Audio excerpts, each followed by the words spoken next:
Hi fellas, I'm sure most of you have seen this clip, almost all of you I'd suspect, of Donald Trump basically saying the truth about Islam. I think Islam is at war with the West. I think Islam hates us. There's something there that there's a tremendous hatred there. There's a tremendous hatred. We have to get to the bottom of it. Well, President Trump, you're absolutely right. That little clip tells us that he's been very well advised about Islam, the so-called religion of peace, the religion of hatred, warfare, genocide, mass human slavery, because it did all this. Yes, who ran the slave trade from Jesus' time onwards? It was Arabs. The Prophet Muhammad, such a gentle individual, beautiful man. His people loved him. He was like a granddad to all the kids. Well, maybe the ones he wasn't raping. Yeah, perhaps he was. President Trump, you would be shocked to find, has a great many supporters in the UK.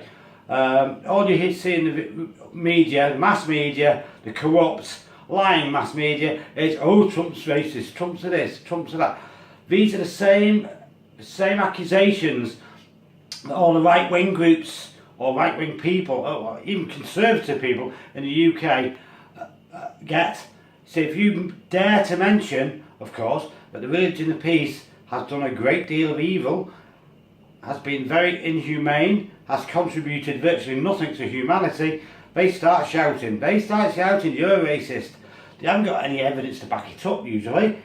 But, you know, and it's kind of, it's eased off now. They prefer to call you a supremacist or a Nazi or what have you. But the plain fact is that anyone that understands Islam and the Islamic doctrines and the hadiths and the Sunnah will realise very quickly that the whole of Islam is Nazi. It's deeply Nazi, it's deeply hateful towards us, towards all non-Muslims. I mean, my father, God bless his soul, was a veteran in World War II. And I didn't realise till later on in life how well read he was. Because when I was about 12 or 13, I was asking him, I think my interest was stimulated by that old Onward Christian Soldiers, you know, because he was a church-going man, my dad. But he dragged me along with him, unwillingly half-time. And we got talking about the Crusades, and he told me, this is like years ago, this is 45 years ago, he said, don't believe what they tell you about this Islam. It's always been wicked, it's always been evil. He used to, Muhammad and his men used to ride into villages on horseback when it was going dark and take them by surprise, and they'd massacre all the men, and they'd steal everything and sell the kids to old weirdos, because I was old enough to understand this, you know, being already mature at 12, 13. And I was, what? Are you serious? I said, yeah, that's what they used to do. If you want to know the truth of it, David, that is the truth of what they did. And I was like gobsmacked. I've never heard this anywhere else. My secondary school at the time did say about the Crusades, reclaiming Christian lands and trying to protect Christian peoples, which they did. You don't hear that these days. According to the historians now, the schools, they were a bunch of like opportunist robbers. So King Richard I in 1190, the greatest knight of Europe, wasn't a hero of Christendom when he thumped on the door of his local church and got them to make him a red cross and got the nuns to stitch it on his top, and immediately led a Christian crusade over land and with hundreds of ships. It was basically every ship in England, in Wales, was used to take his men through the Mediterranean to the Holy Land. And boy did they shit themselves. Those Muslim warriors, those Muslim gangsters that we used to running into villages, hacking people to pieces, didn't know what the hell had hit them, because they were up against determined, faithful, battle-hardened men with armour, with powerful crossbows, with powerful longbows, and they had the will to win. And as they said at the Battle of Jaffa, this is Jaffa as in Israel, Jaffa as in oranges, they were scared. Our men were scared of them. They stood there like dogs of war, quite prepared to die where they stood. They would not retreat. This is what the Muslim historian said. But the British English soldiers at Jaffa stood outside with their shields and their crossbows, and I think it was 17 cavalry, hardly, and the Muslim forces outnumbered them freaking 10 to 1, and they refused to engage them. They refused to fight King Richard and his men at Jaffa, and it wasn't the first time, it wasn't the only time. On at least 10 occasions he slaughtered them. He slaughtered these Bedouin gangster black and Arab Muslims because they were cowards, they were cowardly thieves, and that is what Islam has always been, a bunch of cowardly thieves who rush in in large numbers, do blitzkrieg attacks and rob, and that's what they've done for 1450 years. So we're all very grateful to President Trump for bringing a breath of fresh air into politics. I mean, us Brits, us Limeys, we're known for going round the houses, as we say here, you know, for not always tackling issues. Well, that's certainly the case now. The only people I can see in British society that are trying to tackle this Muslim invasion, this refugee crisis, call it what you will, the 200 mosques in Saudi paid for mosques in London, the 30 odd mosques in Luton, another probably 150 mosques in Birmingham, and in all these mosques they teach them to hate us. They teach them to hate us. They teach them it's right to kill homosexuals, it's right to rob us, it's right to... What they usually do is they'll get the Labour Party, our left-wing party, and the amount of help they get off them, they get invited to university when I've never been invited to university, you know, but they get fiddled into this, they get fiddled into government courses, even though they're not even subjects to illegal immigrants, they've got no right to anything, but the left-wingers and the Antifa and the corrupt teachers and these beautiful Islam lecturers, they help them left, right and centre. And what, of course, once they're in as doctors and nurses and with their fake qualifications, you can't get them out. I mean, my family, I'm David Bonds, my family's, you know, has been English forever. I've caught some for my holidays abroad, many holidays abroad, and time in Africa. And just what I'd like to show you, my granddad, who used to build locomotive steam engines in Manchester, and he actually volunteered for World War I, and as a skilled engineer, he used to fix Royal Flying Corps aeroplanes, you know, DH4s, B2s, sort of Camels, what have you, whatever they have. Luckily, of course, he wasn't in the trenches where the real, you know, thousands died of trench foot, pneumonia, machine gun fire, shrapnel wounds. It was dreadful. We're supposed to forget about all this.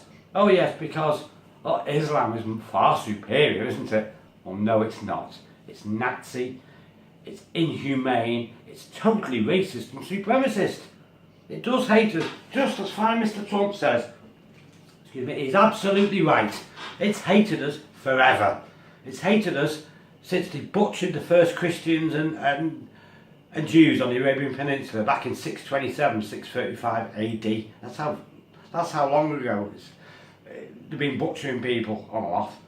I mean, and of course, don't forget, of course, the whole of the Middle East was Christian dominated. We're talking like Israel, you know, Lebanon up here, going round. We're talking like Egypt here, Syria here, wherever, Iran and Iraq here. It was all Christian dominated with a little bit a Jewish element, probably 10-15% Jewish element, and they, on the whole, they got on just fine.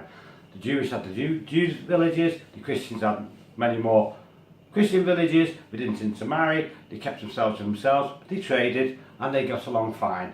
And this bottom feeder, Muhammad and his Quraysh tribe, after he had his visions in the caves of Hira, Mount Hira, which is just a big hill, to be honest, near Medina, H-I-R-A, Google it, excuse me, indigestion. Yeah, he gave him the idea that suddenly this tribe of illiterate Bedouin lowlifes that everybody used to laugh at, because the only people in the whole area that were poverty stricken, they were going to get paid back. And he had these, quote, visions. And these visions said it was now okay for all these people to mount assaults on all surrounding villages and to rob them blind, sell the kids as very profitable sex slaves or labour slaves. And of course, right from the word go, of course, Prophet Muhammad, who was 54 and had a liking for kids. Oh, he loved kids. Not in the same way I do, or you do, but he loved kids, yeah, in a filthy way. Yes, he was a slave dealer, a very successful slave dealer. It says it all over the Quran, it says all that your right hand owns. That was the slave master's hand, the whipping hand. The women, the children, the slaves, is all what your right hand owns, because the left hand is used for wiping your ass. You'll never see a Muslim eating with the left hand. You know, ask yourself why, because it usually smells of shit. I don't want to go into it, but by the way, a lot of you guys probably don't know, but all over the English flags and in Commonwealth flags as well, you'll notice this red cross, not so distinct on this one, red cross. This is the red cross of the Christian Crusades, because Richard I and a lot of help from Philip II of France, yeah, we fought alongside them. We fought alongside French people, Maltese people, Italian people, German people. We all fought together to free our Christian brothers and the Franks who were being skinned alive, who were being subjected to, what's it called, kazook. This is where they ram a big sharpened steel, sharpened iron or wooden stick, and they shove it right up your asshole, and they shove it up right up this side to avoid your heart, right through your body. Do that, K-H-A-Z-O-U-K. I might put a picture connected. This is how cruel it was, and raping kids and nuns and women under Islam is perfectly normal. Even going to ISIS have confirmed it the last few years. Yeah, this is a well-established principle of Sharia, taking sex slaves.